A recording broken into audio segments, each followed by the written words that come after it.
We're in this series called In God We Trust, and we're talking about finances, and I wanted to start off today by reading you guys a little book. Is that okay? I'm going to do a little different. This is a book called A Kid's Book About Money by Adam Stromwasser. I thought my last name was difficult. I'm going to see if I can do this with a handheld microphone and pages and breeze, and I'm going to try and show you. There's no pictures, but there's a lot of fun words, okay? So here we go. Here we go. Money. Must stand up. Maybe that'll be easier. Money can be bills, coins, digital coins, checks. We carry money in a wallet, on bank cards, on a phone, on our watch. Have you ever wondered where money comes from? Why we need money? What money can buy, or how to get more money? Everybody say yes. Yes, I have wondered. Money can be really complicated, even for grown-ups, but it doesn't have to be. Let me explain. Money is a tool that gets us things that we want, things that we need. I see some of you guys taking notes out there. For example, a grown-up bought this book for you. And guess how much money they paid for it? $1 million. Not really, it was about 20 bucks. How many bananas could you buy with 20 bucks? 20? 30? That's a lot of bananas. Think about how many extra chores you would have to do to earn that much money. Probably a lot. Note to grown-ups, have people do more chores. You see, money has value to get things both big and small, things that we need or things that we want. So how do you make money? Work. That's right. That's right, smarty pants. We can all get money by working. Work is when someone spends their time making or doing, selling, teaching, performing, fixing, helping someone else, and they get money for it. Work can mean being a babysitter, a photographer, an Uber driver, doctor, pilot, baseball player, or a ballerina. So let's say you did chores around the house last month and your grown-up paid you $20. Woohoo! High five. You have $20 now. What should you do with it? You could buy toys, a movie ticket, cheeseburgers, a room full of balloons, some clothes, or candy. But you can't buy everything. Now, don't worry. It's windy. There are some things that do not cost money, like hugs, laughs, sunsets, and rainbows. But really, some things do cost a lot of money, like a bouncy house. So, what do? First, figure out what you, everybody say, need. Like food, clothes, and school supplies. Then figure out what you want, like toys, candy, video games, or a puppy. Sometimes we only have enough money for the things we need, and we have to wait and save up for the things we want. This book sucks. I wouldn't say that if I was reading it to my children. You are smart, and smart kids don't spend all their money all at once. You're smart with money when you save a little, spend a little, and give a little.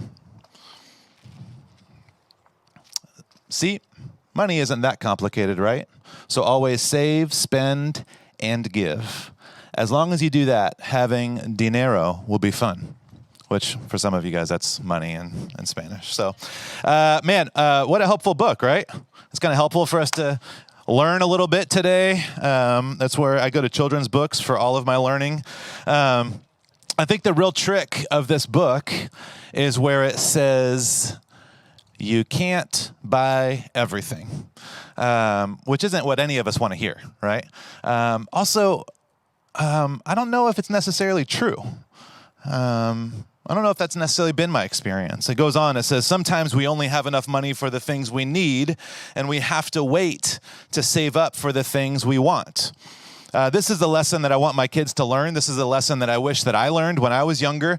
But a lot of people don't teach it. And also, it's not necessarily communicated by anybody else or any other voice in our lives. And when people say you can't have everything you want, and sometimes you need to wait, and then you're 18 and you go to Target on your way to go camping with some friends, and they say, hey, would you like a Target credit card? You get 10% off this purchase. And you say, makes sense to me. And you get the Target. This is just hypothetical. And before you realize it, you have maxed out at 18 years old a $2,000 credit card. Not in one trip. It was like 2 or 3. You guys have been to Target. I literally can have what I want. I actually don't have to wait. I don't have to save up. At 18 years old, I was able to just, well, I want that now, so I'm going to go ahead and get that now. It's this beautiful thing called a credit card. It was this incredible opportunity that I had, which caused me so many issues. And it didn't stop with that one, and I got more and more and more, and it was a real issue for me. It was a huge issue. And then I got credit cards to help pay off credit cards, and you don't have to raise your hand if you've ever done that before.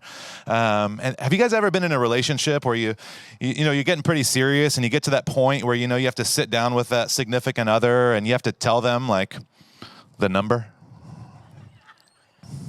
You guys know what I'm talking about? Like how much debt you have. You hope it's not going to scare them off. You hope that they'll love you anyways. They'll realize that's your past, and they'll help you pay it off now. Just kidding. It was a difficult thing. It was crazy. My wife and I, we've done a lot of work, and she's actually done the majority of the work with incredible budgeting and planning skills, but we've been able to pay off all of that debt. But it took us a long time. It took me a long time to pay for the sleeping bag and the deodorant that I bought that day in Target. Probably about 10 years. And I promise I didn't smell that good those 10 years. It was, it's this credit reality, this credit cards, debt. I mean, it's a constant thing. I was actually looking the other day. I saw this T-shirt. I actually saw an ad on Instagram for a T-shirt, and I was like, that's awesome. So I went to the website and I looked at it. It was $17 for the T-shirt. And under the add to cart button, there was another button that said Afterpay. And I was like, what is that? And so I read the fine print, and it said, break this up into 4 easy payments.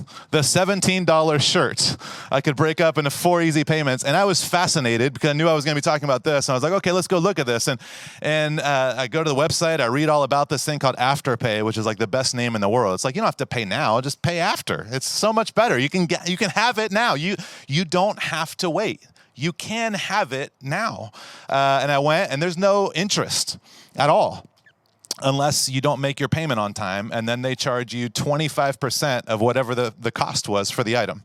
And that probably adds up pretty quickly, you can imagine. And this is the challenge when you look at credit options. It's a dangerous combination when you have a country that in 2019 spent $325 billion in advertising, which is basically built to make you feel like you have to have this thing. I mean, Instagram knows everything that we want. We get ads for it. And then you pair $325 billion with a little button that says Afterpay. It's a dangerous combination. It's crazy how easy it is to buy whatever you want. You don't have to wait. You don't have to save up. You don't have to only buy certain things. We actually have the option to buy as much as we want almost at any time. So when we tell our kids, when I tell my kids, like, oh, you know what, you can't buy everything you want, I'm at the point where I'm like, I don't know if that's the right thing to say. Maybe it's you shouldn't buy everything you want. Maybe we'll start talking about cash or credit cards or debt or things like that. But there's this reality for, I think, a lot of young people that there's this awareness that, well, actually, they just told me I can. They gave me this and said I could buy whatever I want, and it's 10% off. And it's 90 days, same as cash, and I got this cool Target T-shirt with it for free, You guys seen those things? It's like, oh, sign up for a credit card, we'll give you a free shirt. Like the weirdest motivation for a credit card. I don't need a Visa shirt. Many of us were told we have to wait to save up for things we want, and then other people told us we didn't actually need to wait. Debt has become normalized in the U.S. As of November 2020, this is pretty recent, consumer debt in America was at $14.2 trillion. And the average American was $90,460 in debt. That includes home loans and school loans and things like that. And the highest percentage of that is Gen Z. Gen Z is the highest percentage of that debt. 90% of adults have a credit card. 75% of them carry a balance between $5,000 and $8,000 a month. This is crazy. The average car payment for a new car in the U.S., and I don't know, I don't want to make anybody feel awkward. I was surprised, but you guys have seen the jalopy that I drive. The average new car payment in the U.S. is $563. That's the average. So there's some that are less, but that also means that there's some that are more. This is crazy. Debt has been normalized, and I'm not here to tell you what to spend your money on or debate like good debt versus bad debt or any of those types of things. But we have to acknowledge that debt has been just kind of okayed and normalized. It's kind of this assumption that everyone has it, and it's just something you have to deal with. And if we're going to do a series talking about how to have healthier or a more holistic view of money, then we have to talk about debt. And the truth is, in my case, I'm speaking from a lot of experience in this message, but I think that for many of our lives, we've experienced this, that debt is oftentimes the evidence of an inability to delay gratification.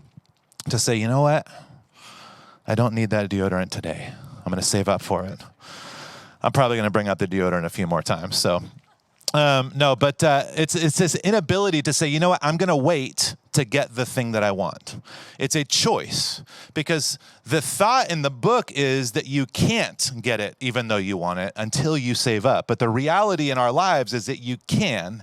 And so we have to choose delayed gratification. I know it's everybody's favorite word, so let's say that out together. Delayed gratification.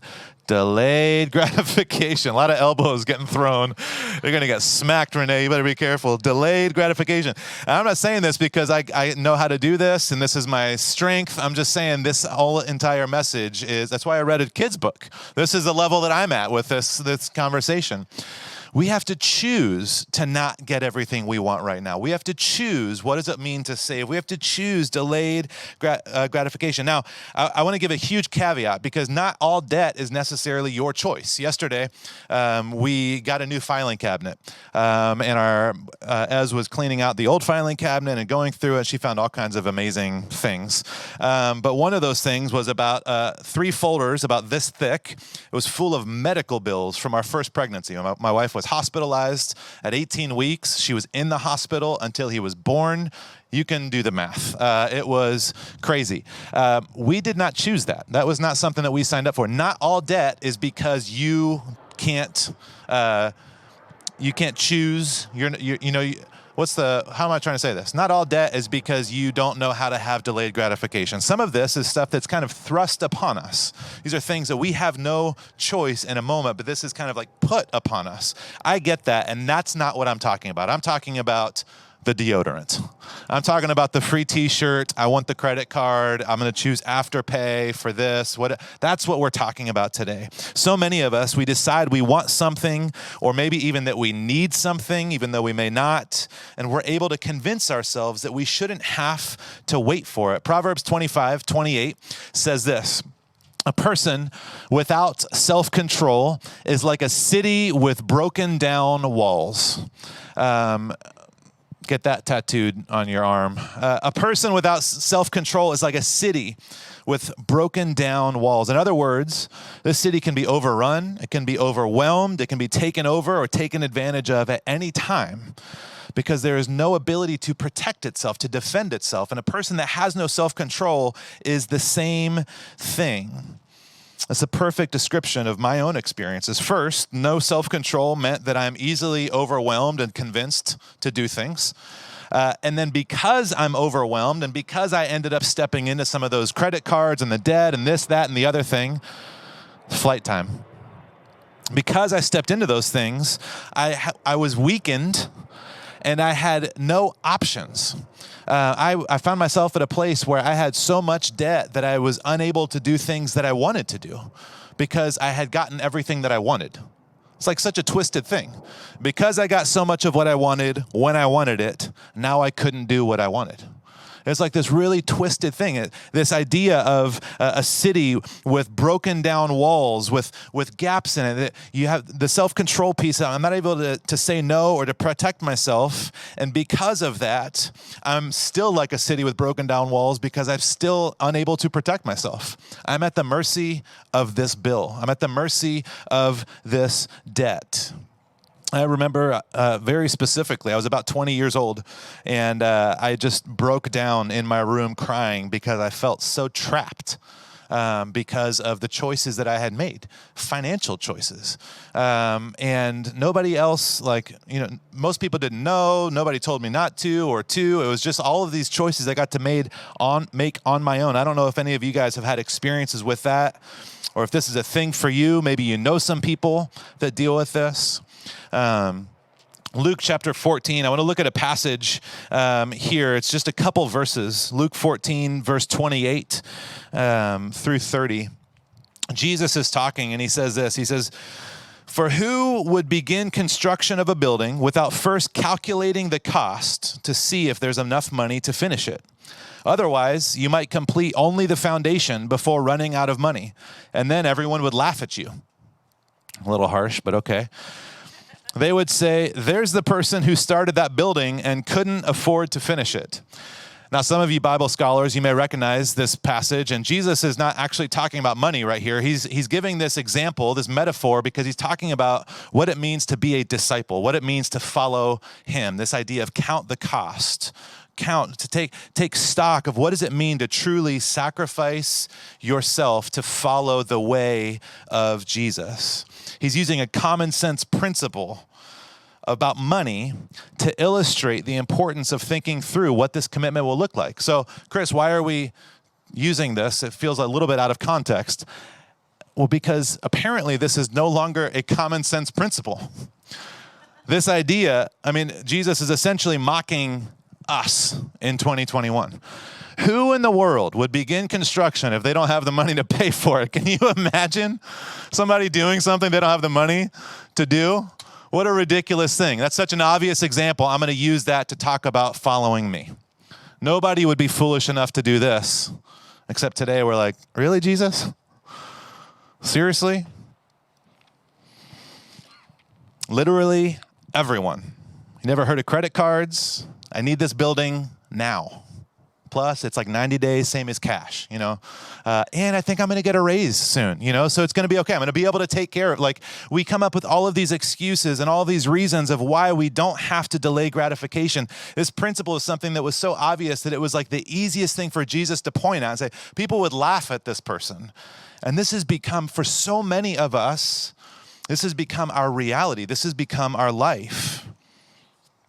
Proverbs 22, verse 7 says, "The rich lord it over the poor, and the borrower is a slave to the lender."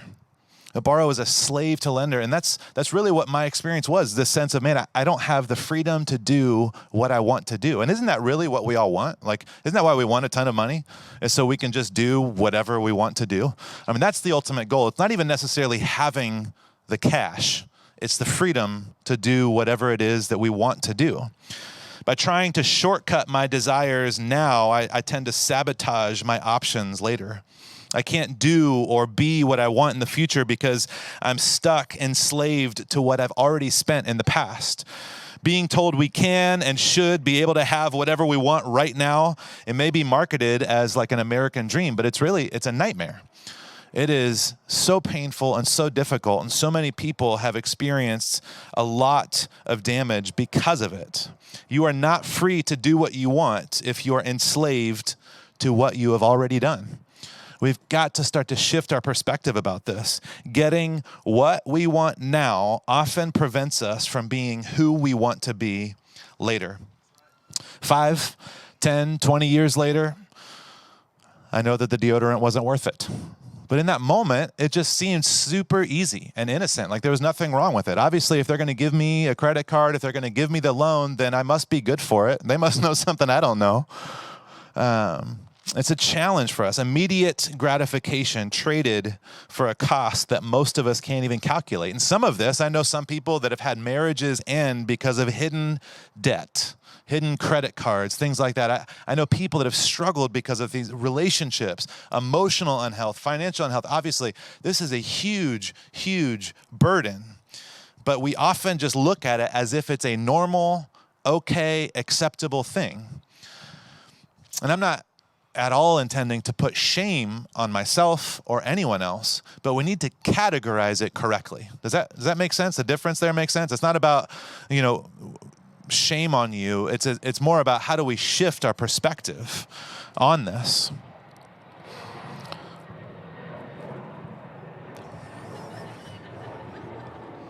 I think even the people watching online could hear that plane.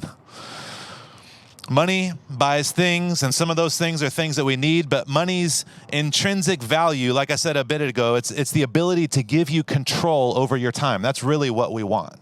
We want the freedom. The highest form of wealth is the ability to wake up every morning and say, I can do whatever I want to do today. That is the highest form of wealth. You know who can do that? The uber rich and the people that I served on my mission trip to Uganda. Which is really bizarre because you couldn't get on two more polar opposite ends of the extremes. One of them has the finances to be able to literally just make those decisions, and the other one was never tempted by a Target card or things like that, and they have not lived outside of their means. They live inside of their means, and even if you are not wealthy, you still get to decide, what is it that I want to do? Where do I want to live? How do I want to go? There's ability to have freedom to choose what you want to do. I remember we went to Costa Rica, not on a missions trip, on a vacation, although I'd go on a missions trip to Costa Rica, don't get me wrong. And I was blown away with the community there and the people that lived where we stayed. And they would work really hard, but they also just genuinely seemed like they enjoyed life. I mean, that's the whole thing, right? Pura vida. I'm going to say that wrong. It's a crazy reality. This idea to actually have the freedom of time, of decision, of say-so. And debt is something that it traps us, it enslaves us, and so we no longer have the ability because I still have to pay for this, that, the other thing. Hebrews 13, verse 5 says, don't love money. Be satisfied with what you have, which is a fairly common understanding. Like it says this a lot in scriptures, right? This idea of just be satisfied, be content, don't love money. What's a little bit more surprising is what it says next. It says, for God has said, so it says, don't love money, be satisfied with what you have. For God has said, does anybody, you don't have to answer, but I mean, we could fill this blank in with all kinds of stuff. Like, he will provide for us. He will open the floodgates of his windows, pour out his glorious riches. There's all kinds of verses that these ideas come from, and many of them are true. It says, don't love money. Be satisfied with what you have. For God has said, I will never fail you, and I will never abandon you. Which doesn't really have to do with any of my stuff or the stuff that I want. It has to do with presence. It has to do with time. It has to do with connection. It has to do with a loving relationship. And I think sometimes what we do, and we do this in different ways, we do this with different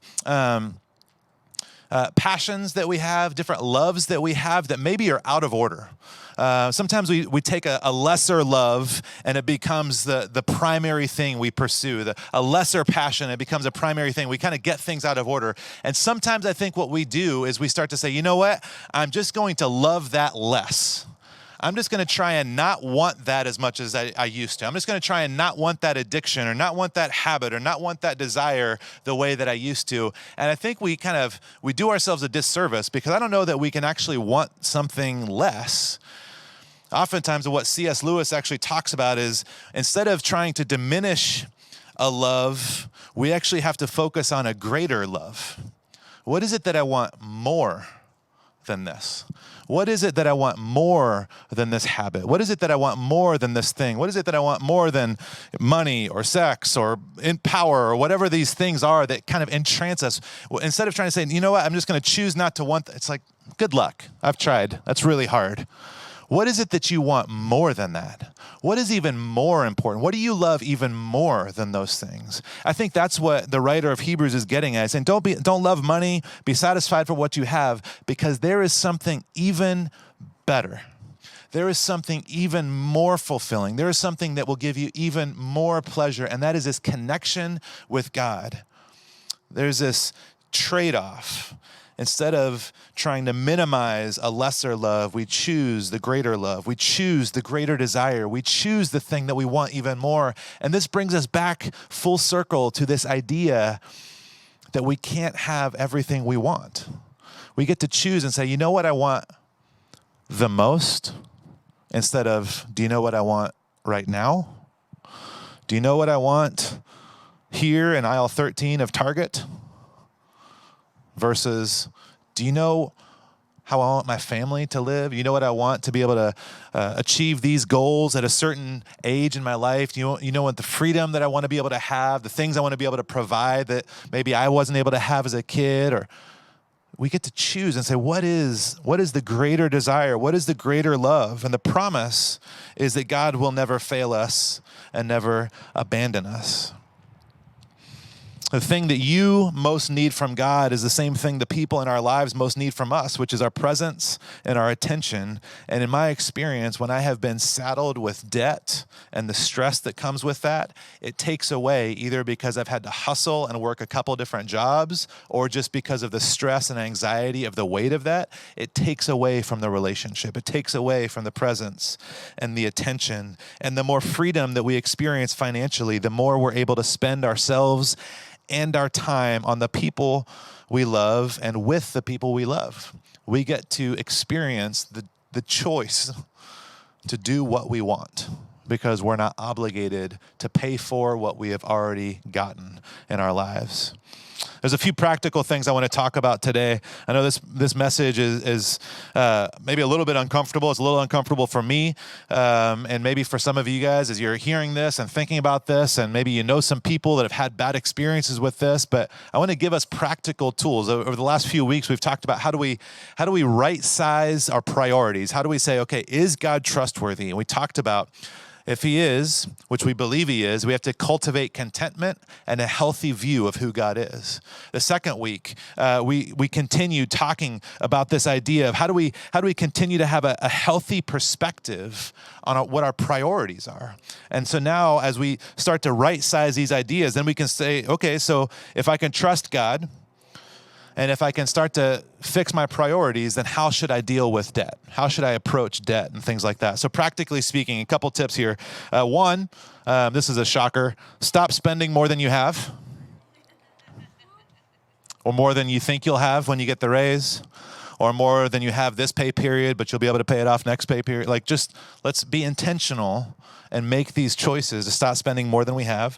Cut up your credit cards, which I know is painful for some people. Add up how much you owe, and then put as much money into debt reduction as possible. There's a couple of different ways to do this. We offer a class called Financial Peace University, which is super helpful, and not just talking about debt, but really about financial planning from a larger perspective. But in that class, one of the things they talk about is they say, hey, if you want to pay off debt, pick the debt that's the smallest and put as much extra money as you can towards paying that one off first, so you get a quick win under your belt. And then take all of that money and snowball that into the next smallest one, and then the next smallest one, and so on and so forth. We put together a list of some resources. If you guys are looking for resources, if you go to our website, southhills.org/Costa Mesa, and scroll down, there's a button that says financial resources. We put together some worksheets, some Excel sheets, some printable things. There's links to Financial Peace University classes. A bunch of it's free, but ways for you to start getting a handle on and a healthy perspective on your finances. It's an important thing for all of us to do. And then just as I close, I think that, like I said, maybe some of you are feeling a bit uneasy, maybe a bit uncomfortable right now. And I think it's important when we talk about some of these things like this, because money always hits close to home. Jesus said, where your treasure is, your heart will be also. And so there's this direct correlation between us and our finances, or maybe us and our debt. There's this really close line for us. And I think it's super important for us to pay attention to the tension. Pay attention to the tension that you feel in your heart, in your mind. If this is an uncomfortable conversation, if there's like a tension that you feel, why is that? And maybe the question that I would want you and even myself to ask is, why am I feeling this way? Why is this an uncomfortable sermon? Why is this an uncomfortable topic? Can't we talk about like sex or tithing or something? Why do we got to talk about debt? Let's talk about something easier. Why? What is the tension? What is it for you? Why are you feeling this way? Is it because you don't want to acknowledge the state of your broken down walls of your city? Is it because I enjoy the freedom of doing what I want when I want, and I don't want to have to tell myself no? Is it because you or I need to have a difficult conversation with someone? We have to pay attention to the tension. There is an eternal invitation for us from Jesus, an eternal life, a salvation because we cannot save ourselves. There is a healing that comes. And Jesus is not just interested about what happens after we die. He wants us to start experiencing whole, full life now. And part of that, a large part of that for some of us, has to do with having a correct perspective on debt and the way we experience delayed gratification, and choose to have a healthy and holistic perspective on our finances. Let's bow our heads and pray together.